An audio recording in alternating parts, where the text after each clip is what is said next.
Destiny addicts, you know who I am. I'm Shill Up. I've delivered my fair share of Destiny hot takes over the years, but I'm confident that this take is the hottest, the most salacious, the most attention-grabbing, the most click-thirsty take I have ever put out. Are you ready? Season of the Haunter was actually really good. Oh shit, you washed, Shill Up, you rinsed, you've lost touch, you posted cringe in the timeline. That's right, I sure did, and I do it again, because, and I repeat, Season of the Haunter was actually really good. So look, I know where everyone's at with this season. I'm not as out of touch as this objectively incorrect take may lead you to believe. I know this season is not looked upon with much affection for a variety of reasons, and I think they're all fair reasons, to be honest. RC restoration in PvP, the red bar chase, the recycling of vaulted content, the aging seasonal model, and how it just isn't ringing our bells like it used to. I think all of those things are accurate assessments of the current state of the game, and in fact, I plan to speak briefly about how much I agree with all of them at various points in this video. But I think that even with all of this, Season of the Haunted has left an indelible mark on Destiny 2, subtly but meaningfully nudging it forward in key areas like narrative, class design, weapon perks, dungeon design, and even PvP. The caveat with all of the above is that most of what I really liked about this season wasn't actually technically part of this season. It was Solar 3.0, it was incandescent SMGs, it was a new PvP map and mode that everyone got, season pass or not, or it was split off into a separate dungeon pass because Bungie want to further complicate this game's already opaque monetization model. Don't even get me started on that Solstice event pass, Jesus. So it's hard to be like, this season good, because you kind of need to carve up that statement into a whole bunch of sub-statements, clarifying which of the a la carte menu options you're actually referring to. So I'm just going to cut through all that noise and say at this point, when I talk about Destiny seasons, I'm talking about everything that happened in that 3-month block. Sandbox updates, PvP content, seasonal narrative and events, the new dungeon, all of it. And I'm of a view that taken in totality, history will be very kind to this season. Tithe your wings to the crown.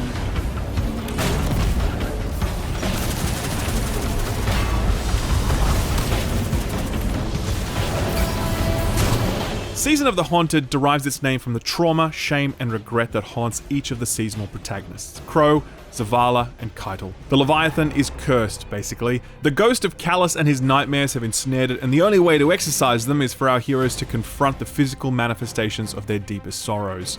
This confrontation happens largely in the form of dialogue, where the dark personas each psyche birth spout cruel, malicious taunts that drag up all of the misthoughts and misdeeds of those they haunt.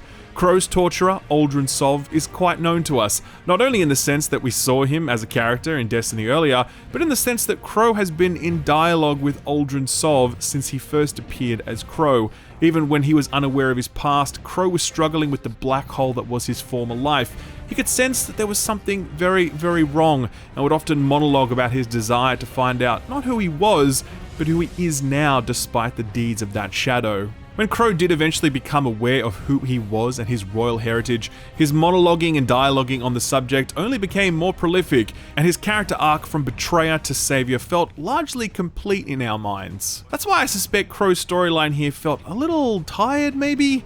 I imagine that Bungie conceived of it as a concluding chapter in Crow's inner journey, voicing one last time all of the pain and regret he's had to overcome, but I feel as though he's already done that. We as an audience have already made peace with Crow multiple times, in fact, and so I don't think we needed to see him make peace with himself in this way, but perhaps we just forgave Crow faster than he forgave himself, so this is just Crow catching up with the rest of us. I will say that I hope we move on from Crow now, not in the sense that I don't want to hear any more from him, but I do feel like this past 18 months or so has been the Crow show. We're cool, Crow. You're one of us now. You'll probably become the Hunter Vanguard, and we're okay with that, so, just smile a bit, crack a few jokes, like, your old mate, Cade. You remember him, right? Sorry, that's probably a little dark. Zavala was up next, and I gotta say, I felt this one pretty deeply. The voice of Lance Reddick has this natural barrier-like quality to it. His cadence, enunciation, and intonation combine to create a pattern of speech that is almost sentinel-like. like a guard at the door, never letting too much emotion in or out.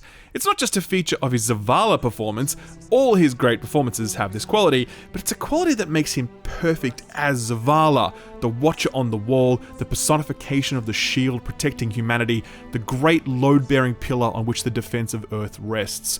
With so heavy a load already on his shoulders, and with him so silent and stoic in his duties, we're always left to wonder what other burdens Zavala might also be quietly carrying. We found out in Season of the Haunted, Zavala was young once, fierce and boastful, in love, and a father, but he lost all of that, and he blames himself for it.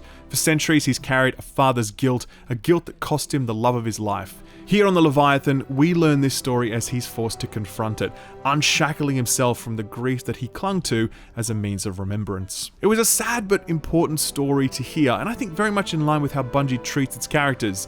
In one moment, a Destiny hero is an action figurine, crooked arm pointed forward, spouting one-liners as they mow down foes, and in the next moment they become this mythic, allegorical canvas onto which poignant, thought-provoking stories can be transposed. Much like Destiny as a whole, you can really only see that whole canvas if you've been with the game long enough. This ballad of sad Vala probably doesn't mean a great deal to someone newly arrived to the game, but for those of us who have been with him from the start, it was a deeply affecting tale, and one that I won't soon forget. Much like Zavala's tale, Cardle's story is also one that would be largely impenetrable to those who weren't with Destiny 2 from the start.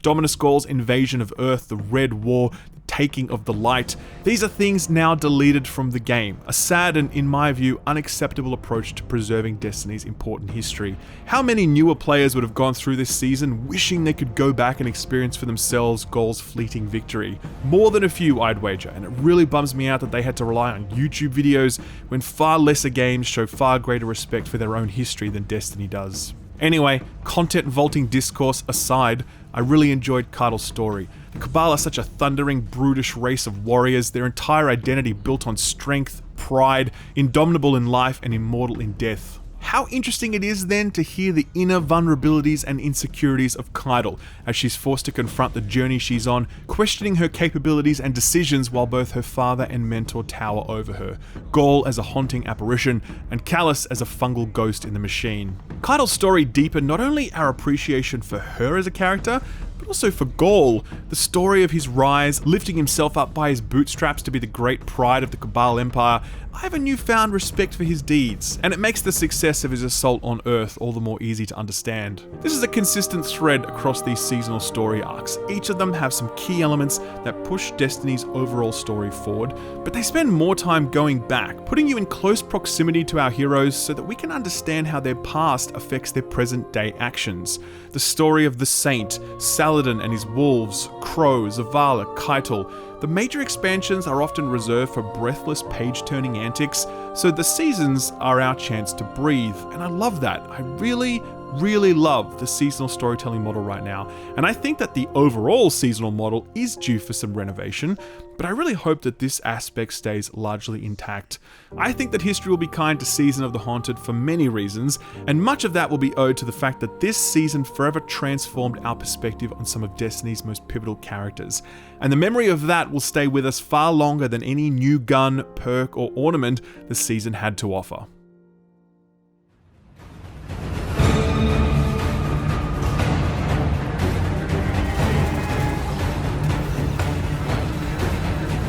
Much of the season played out in the reprised Leviathan, one of the many things brought back and reissued this season. I know that some people have some affection for the original Leviathan raid and they were disappointed to see it brought back as a control space. I have no such affection for that raid. I did not like it at all. I actually think it's the worst Destiny raid, and yes, I include Crota in that, so I'm okay with it being repurposed. Doubly so because, interestingly enough, this works pretty well as a patrol zone. Every other Destiny raid flows in an almost linear fashion, but the Leviathan was unique for its winged approach to level design. This made its transformation into a patrol zone rather painless, since it already reflects the hub-based structure of other patrol spaces. I also think it's pretty good as a patrol zone, since there's stuff to kill there. I really dislike going to Savathun's Throne World. There is nothing on the map, you drive around for 15 minutes trying to find something to kill, it feels so empty and lifeless. The Leviathan is small, so it's easy to get around, and it has lots of enemies that spawn in quickly. There are chests to open, secrets to discover, boss enemies to contend with. I like it. Obviously, the main event aboard the Leviathan is the containment activity, which happens in the central chamber alone, and is your standard kill a bunch of things so you can dunk a thing, so you can spend some currency, so you can get some stuff. It's very bog standard seasonal fare, and it doesn't hold a candle to stuff like Dares of Eternity or Battlegrounds from Season of the Chosen, or even the Splicer stuff, to be honest. It also doesn't help that this event only takes place here when you had the whole Leviathan to play with, and it especially doesn't help that the Seasonal Triumph asks you to complete this 50 fucking times. That's 150 tiers completed. I mean, fuck off. If a season is 12 weeks long, you need to complete this 4 times every single week. No one wants to do that. That's ridiculous. And I think it's just one of the many examples of how Bungie have turned the grind dial up way too much this season, but we'll talk about that very soon. The other major seasonal events were the various Severance missions, which were a collection of narrative-led missions set in the bowels of the Leviathan, where we had to aid Crow, Zavala, and Keitel as they sever themselves from their demons. These were great missions. Straightforward, sure, but well-paced, some secrets to uncover, a nice boss showdown at the end, particularly in the case of Crow. Do these missions compare to Presage, the haunted ghost ship from a few seasons past? No, but they're pretty damn good, to be honest with you. They have a lot of the same DNA, I think, and I always enjoyed beginning my weekly grind knowing that it would culminate in a Severance mission. Speaking of grind, yeah, that was the thing this season, wasn't it? So this season's new weapons were reprisals of previously available weapons, right down to the Trespasser sidearm, which first appeared back in Rise of Iron.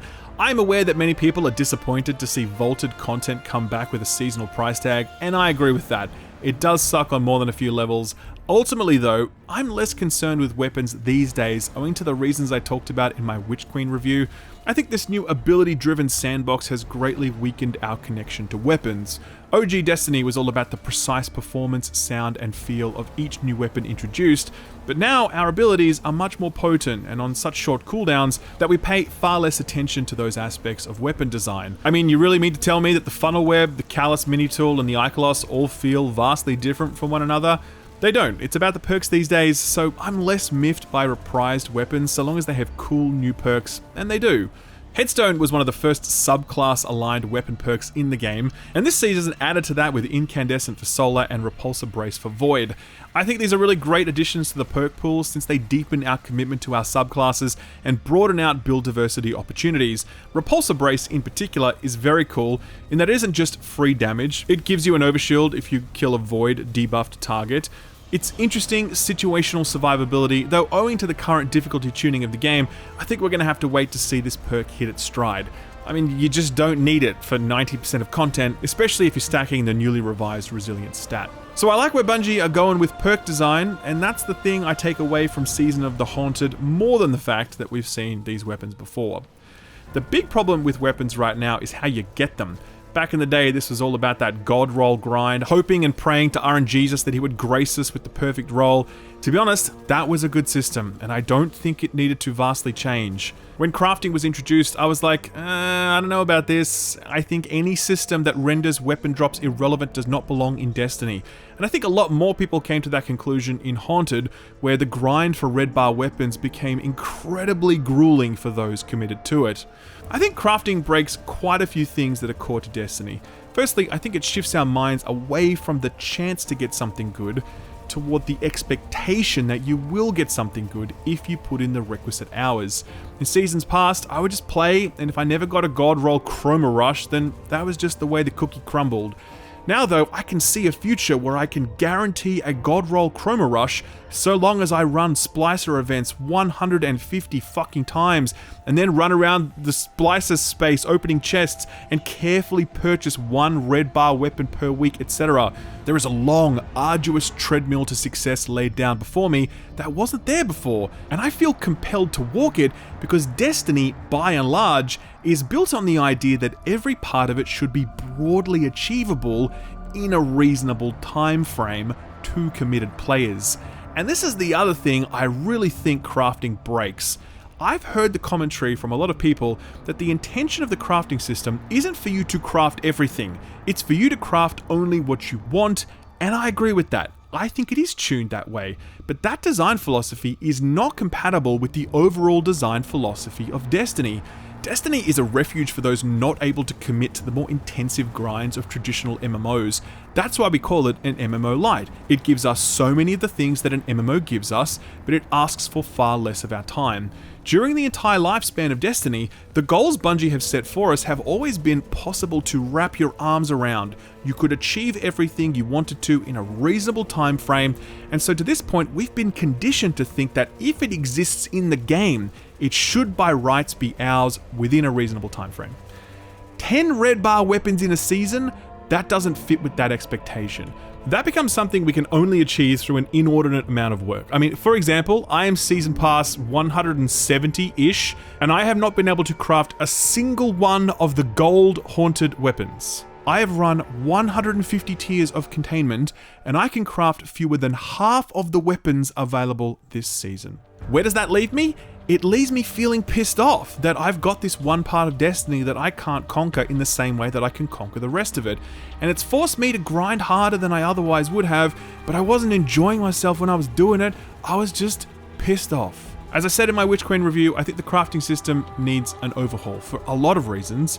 In broad strokes, I don't think we should be able to craft god rolls of every weapon available in a season, because I think that diminishes the value of drops. But I don't think the solution to that is to make the red bar grind so arduous that you can't hope to craft every weapon.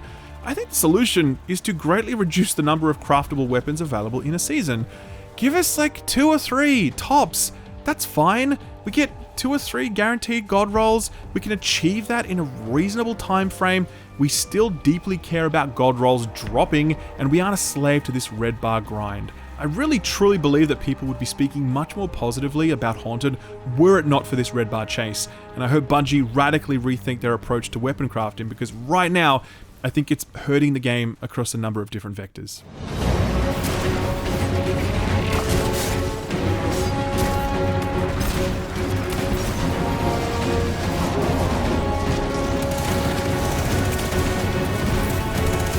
Alright, let's talk about the dungeon. As you will recall, this is not part of the Season Pass. For the first time, it's been spun off into its own Dungeon Pass thing that you have to pay for separately.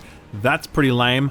I'm not against Bungie getting paid, by the way. I never have been. But I can't think of another game that partitions its endgame activities into multiple different Season Pass, Dungeon Pass pricing options. That's just dumb. Just up the price of the Season Pass a few bucks, and our game doesn't look quite so ridiculous when it surfaces in non-Destiny Reddit threads or when we try and rope our friends and family in. Anyway, Dungeon Pass aside, this is a fantastic dungeon. I didn't think so at first, since it's a lot smaller and less awe-inspiring than the previous dungeons. Compared to Avarice, Prophecy, or Shattered Throne, which all delight in some manner of spectacle, Duality feels like it's all business. Its exploratory blocks are shorter, its rooms are smaller, it doesn't have a sparrow chase sequence, it's just a fist fight with the Cabal.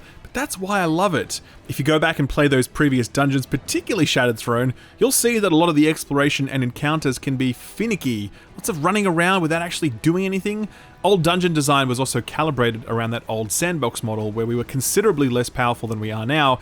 If you go back and do those dungeons now, you'll see how we absolutely dumpster them, such as the impact of power creep. Duality exists as a deeply playable, combat-focused, properly calibrated endgame experience, and I love playing through it because it feels like one of the few spots in the game where my build choices matter and I'm being pushed to play well, and there are enough enemies on screen that I have stuff to shoot. It's great to play. Not as great to look at, sure, but really great to play. And I also think there's some great loot in there, stuff that can't be crafted. The new linear fusion rifle, Storm Chaser, holy shit, that is good, especially when someone's running div. I found myself farming this dungeon because I could, chasing a god roll Storm Chaser, and I haven't got one yet, but that's okay. I'll keep playing every now and then over the coming weeks, and I've got something to look forward to when I step back into this dungeon. Plus, I still need the exotic sword. By the way, did you guys know that this whole dungeon is basically a Legacy of Kain's Soul Reaver shoutout? It's basically impossible for me not to enjoy this dungeon in that context. The game was rigged from the start. So yeah, dungeon, tick. I'm going to enjoy coming back to this one more than I enjoy older dungeons because while this isn't as flashy, it's contemporary. It's properly calibrated for the way the game currently plays now, so I expect Duality to have very long legs indeed. Alright, let's do a quick check-in on Gambit.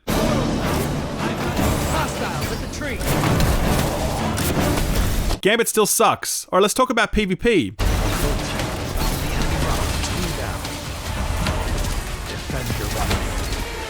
So I'm going to keep it 100 with you guys as always. I didn't PvP much this season. I was busy with other stuff. Plus I heard the stories about RC restoration in PvP where people were just impossible to kill because they were being flooded with heals thanks to the seasonal mod and exotic combinations. I was on the receiving end of a bit of lowly splendor at the start of the season, and that was enough to make me go, yep, fuck this. After that I only did Iron Banner, which saw the reintroduction of Rift, and for the first time in nearly 3 years, a new PvP map. Now I'm going to say that I like this PvP map a lot. Perhaps it's just the fact that it was new, and anything new is exciting at this point, but I just really like this map. It's got so many spaces for different types of encounters, and thematically I think it looks awesome. I don't know how my feelings about this map will change with time, but my first impression was I loved it. That was not my first impression of Rift at the start. It definitely requires much more coordination than control, and you have far less ability to hard carry a team to victory. That means that it can feel frustrating to be matched with a team who isn't working together, or matched against a team that are properly working together while yours aren't. My week 1 impression of Rift was that this was a pretty good competitive game mode, but not a great match-made game mode, and not at all suited to Iron Banner, which is specifically designed to invite in a bunch of people who don't regularly PvP. But I have to admit that on week 2, later in the season, I really came around on Rift, and I came to really enjoy and respect it. I've long made peace with the idea that Crucible is always going to have some bullshit baked into it, whether it's some annoying exotic, or some seasonal mod, or some sandbox change. I mean, I just shudder to imagine how Arc 3.0 is going to go, by the way, my god. So I'm at peace with that, and I like the fact that Rift is more strategic, allowing you to lean to some off-meta choices and playstyles. The strategic aspect of Rift blunts the more frustrating aspects of Destiny's uneven PvP sandbox because it embraces them in a sort of rock, paper, scissors framework in a way that Trials and Control just don't allow for. I found myself bummed out that we only got 2 weeks of this, as I would have loved a third, maybe even a fourth, I don't know. I'm not sure that Iron Banner should only ever be Rift. In fact, I'm pretty sure it shouldn't be, but I'm really glad that Rift is back. And if it presages the arrival of more game modes and maps in the future, as Bungie have been promising for years now, then Haunted will be remembered as the season where Bungie began delivering us PvP content again, and I think that's a pretty good legacy for a season.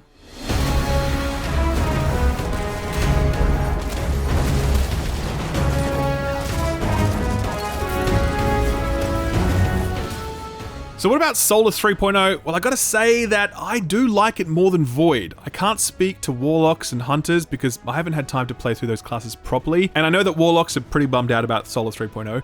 But speaking as a Titan, Solar 3.0 is pretty cool because it's always hammer time as a Titan. The bonking hammer, that awesome uppercut we get to do, these things force me to play differently, to use my character differently, to press my buttons differently.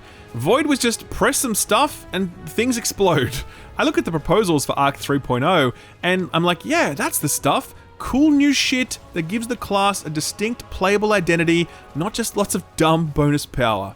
So yeah, I think Solar 3.0 was a success, and it's another feather in the season's cap, even though it's not technically part of the season.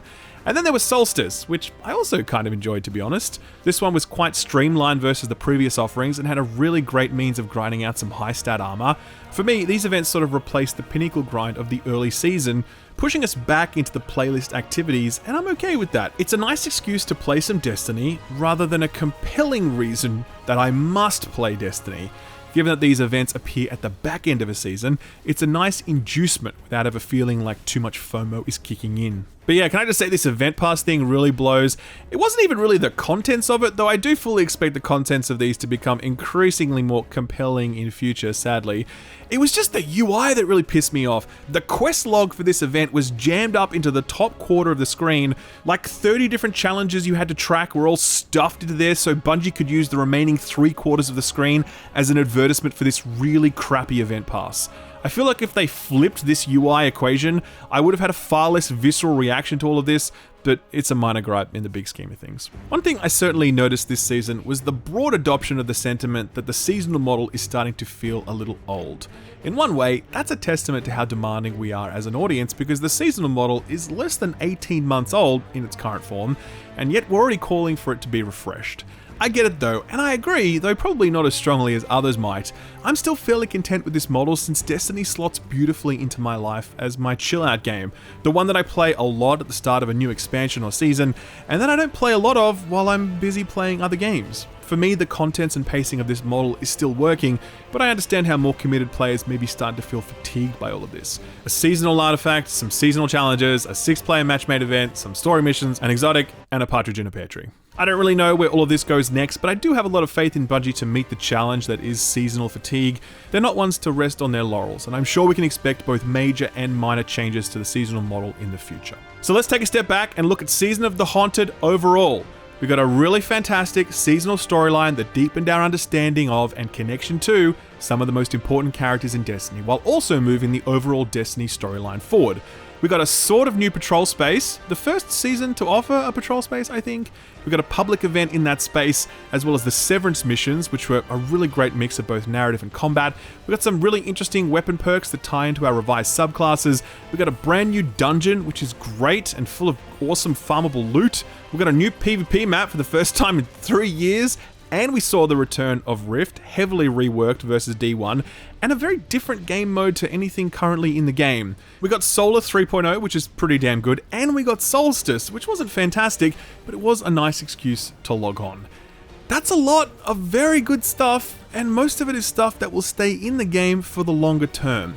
It's not flash and pan seasonal stuff that will quickly disappear, it's meaningful additions to the narrative, the loot pool, the endgame, the sandbox, and the PvP side of things. That's why I think Haunted was really good. That is why I think history will be kind to this season, because when you go back and trace the origin points for these things, it's going to trace back to Season of the Haunted. Anyway, that's my hot take. Feel free to roast me in the comments below.